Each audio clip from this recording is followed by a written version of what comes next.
हे साधक जनों, यह जगत रहस्यों से भरा हुआ है। हर दिशा में कोई न कोई शक्ति कार्यरत है। सूर्य प्रकाश देता है, चंद्र शीतलता प्रदान करता है, वायु जीवन का प्राण है, अग्नि ताप और तेज देती है, इंद्र वर्षा बरसाते हैं, वरुण जल के स्वामी हैं, कुबेर धन के रक्षक हैं।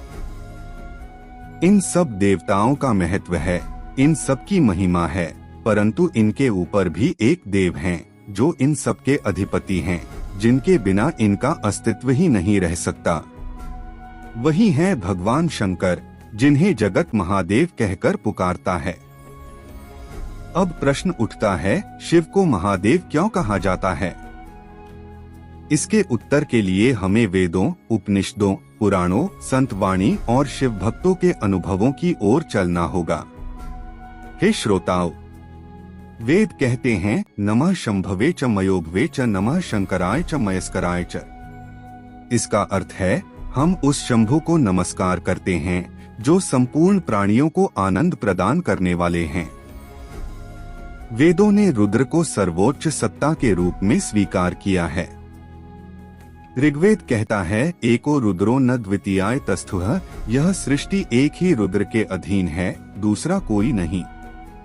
जब वेद ही कह दें कि रुद्र एकमात्र अधिष्ठाता हैं, तो फिर क्या शंका रह जाती है कि वे महादेव क्यों कहलाते हैं? शिव ही आदि हैं, शिव ही अंत हैं। वे ही ब्रह्मा के भी जनक हैं और विष्णु के भी आश्रय। सृष्टि का विस्तार ब्रह्मा से होता है, पालन विष्णु करते हैं और संहार महेश करते हैं। परंतु ये त्रिदेव स्वयं कहां से उत्पन्न हुए? पुराणों में स्पष्ट है, शिव के संकल्प से ही ये सब प्रकट हुए। इसीलिए उन्हें आदिदेव कहा जाता है। अब जरा शिव के स्वरूप पर दृष्टि डालो। अन्य देवता रत्नों, आभूषणों और स्वर्ण सिंहासनों से सुसज्जित हैं, किंतु शिवजी बाघंबर धारण करते हैं। अन्य देवताओं के मस्तक पर मुकुट है, किंतु शिव के सिर पर जटाजूट है। अन्य देवताओं के गले में हार हैं, शिव के गले में सर्प है। अन्य देवताओं के शरीर पर चंदन का लेप है, शिव के शरीर पर भस्म है। हे भक्तों, यह सब क्यों? इसका उत्तर यही है कि वे हमें सिखाना चाहते हैं कि परमात्मा के लिए बाह्य वैभव की आवश्यकता नहीं, बल्कि आंतरिक वैराग्य ही सच्चा वैभव है। यही कारण है कि वे देवों में भी श्रेष्ठ हैं। उनकी करुणा का पारावार ही नहीं। एक लोटा जल, एक बेलपत्र, एक सच्ची श्रद्धा, इतना पर्याप्त है भोलेनाथ को प्रसन्न करने के लिए। वे इतने सहज और सरल हैं कि देवता भी यज्ञ करके उनकी स्तुति करते हैं, और एक साधारण ग्रामवासी भी मिट्टी के शिवलिंग पर जल चढ़ाकर उन्हें पा लेता है। यही कारण है कि वे सबके देव हैं, महादेव हैं। समुद्र मंथन की घटना कौन भूल सकता है? जब अमृत की कामना में देव और दानव मंथन कर रहे थे, तभी समुद्र से सबसे पहले निकला हलाहल विष। वह विष इतना प्रचंड था कि तीनों लोक भस्म हो सकते थे। न विष्णु पी सके, न ब्रह्मा। सभी देवता भयभीत हो गए, सबने शिवजी का स्मरण किया। तब भगवान शंकर ने उस विष को पान किया और अपने कंठ में रोक लिया। उनका कंठ नीला हो गया और वे नीलकंठ कहलाए।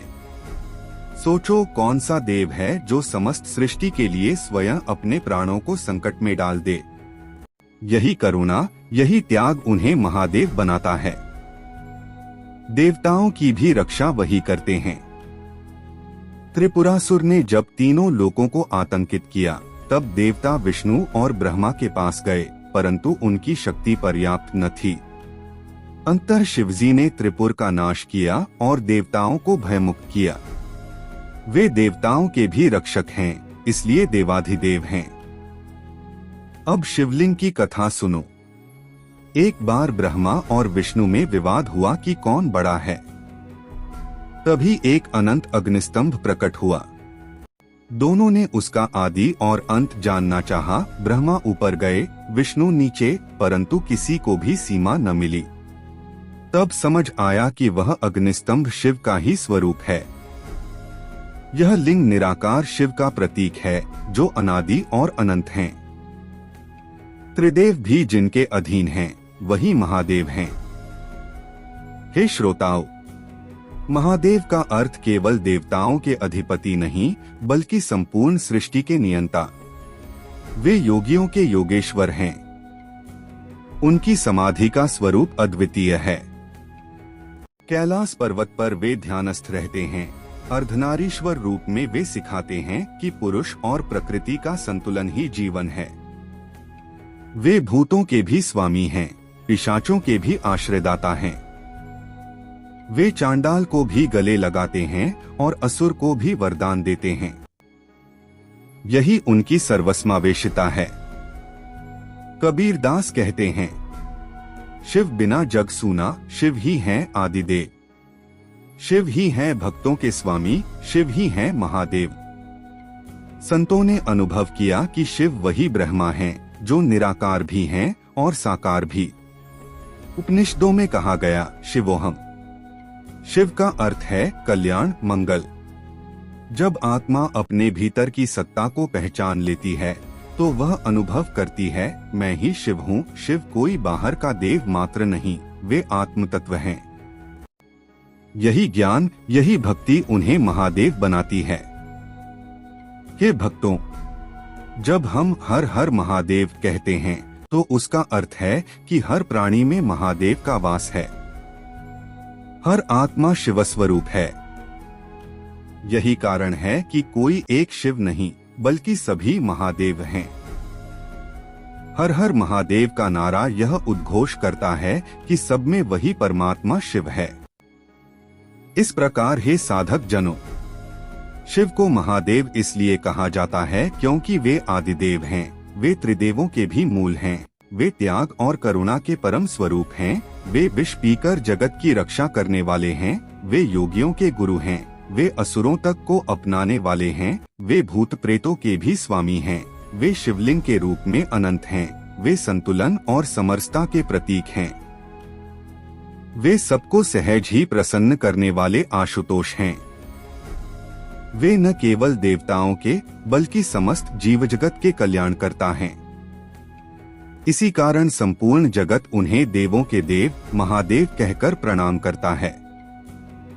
हे श्रोताओं, जो कोई भी श्रद्धा से एक लोटा जल शिवलिंग पर चढ़ाता है, वह शिव की कृपा से कल्याण को प्राप्त करता है। जो शिव का स्मरण करता है, उसके जीवन से भय दूर हो जाता है। जो शिव की भक्ति करता है, उसे ज्ञान, वैराग्य और मोक्ष की प्राप्ति होती है। और यही है शिवत्व की प्राप्ति। इसलिए जब हम शिव की महिमा गाते हैं तो यह केवल किसी एक देवता की स्तुति नहीं होती, यह संपूर्ण ब्रह्मांड की चेतना का स्मरण होता है। और जब हम कहते हैं हर हर महादेव, तो उसका अर्थ है कि हर प्राणी में, हर कण में, हर आत्मा में वही महादेव वास करते हैं। हर हर महादेव।